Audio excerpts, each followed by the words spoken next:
आज की इस वीडियो से हम सॉलिड वर्क का सीरीज स्टार्ट कर रहे हैं। जब आप फाइल पे आओगे या फिर यहाँ पे हम होम पे आते हैं तो हमारा फर्स्ट टाइम जो है ये हमारा इस टाइप का इंटरफेस आता है। इसमें आप देखोगे तो ये यहाँ पे आता है, ये हमारा पार्ट असेंबली एंड ड्राइंग, और यहाँ पे ये हमारा कुछ ये ड्राइंग शो करता है जो हमने रिसेंट में क्रिएट किया है। ठीक है, और फिर आप यहाँ पर देखोगे तो वो सारा फोल्डर दिख रहा है जिसका यूज हमने इस डिज़ाइन में किया है। अभी हम यहाँ पे पार्ट के ऊपर क्लिक करते हैं तो ये हमारा एक ये न्यू इंटरफेस जो है वो ओपन होता है।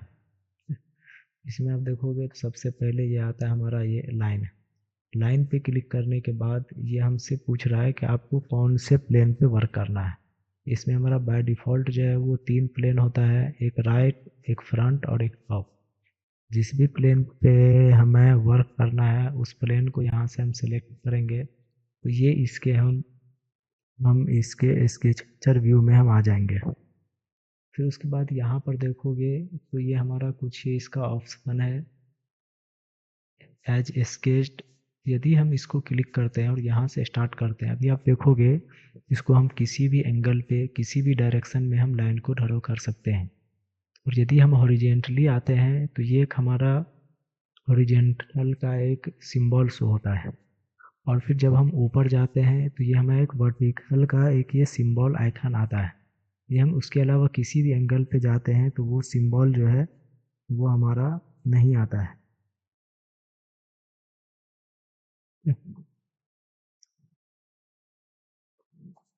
ठीक है, तो अभी जैसे मान लो हमें हॉरिजेंटली लाइन चाहिए तो हम इधर क्लिक करेंगे, वर्टिकल चाहिए, इंक्लाइन चाहिए, जिस भी डायरेक्शन में हमें लाइन चाहिए उस डायरेक्शन में हम इस तरीके से क्लिक करते हैं।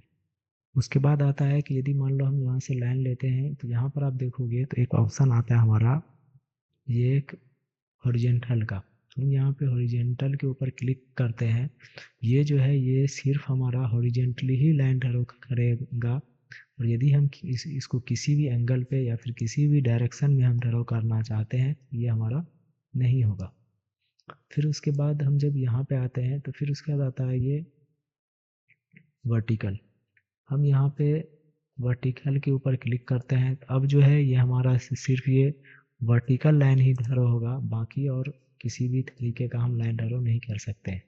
फिर उसके बाद आता है ये एंगल। हम जब यहाँ पे एंगल पे क्लिक करते हैं और यहाँ से मान लो हम एंगल डाल देते हैं 30 डिग्री, और अब यदि हम ये लाइन ड्रॉ करते हैं ये हमारा लाइन जो है वो 30 डिग्री के एंगल पे ही आता है। ओके, फिर उसके बाद आता है कि फोर कंस्ट्रक्शन।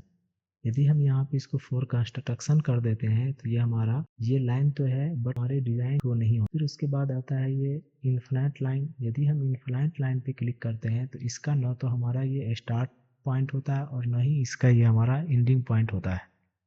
ओके, और ये हमारा कंस्ट्रक्शन इसलिए है क्योंकि हमने यहाँ पे फोर कंस्ट्रक्शन जो है ऑन कर रखा है। यदि हम यहाँ से फोर कंस्ट्रक्शन को हम अनचेक कर देते हैं तो ये हमारा इस टाइप का लाइन आता है। फिर हम यहाँ पे आते हैं, फिर उसके बाद आता है ये हम इन्फिनाइट लाइन को हम यहाँ से ऑफ करते हैं। फिर आता है मिड पॉइंट लाइन।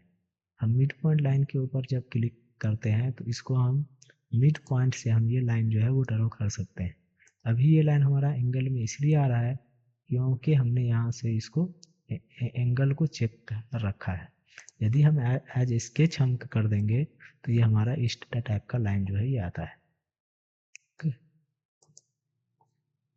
आज के वीडियो में हमने इन सारे ऑप्शन को देखा है। आगे आने वाले वीडियोस में हम इसके ऊपर प्रैक्टिस करेंगे और फिर इसके ऊपर जो रिलेशन लगाते हैं उसके बारे में देखेंगे। इस वीडियो में इतना ही, मिलते हैं अगले वीडियो में। तब तक के लिए okay bye, thanks for watching.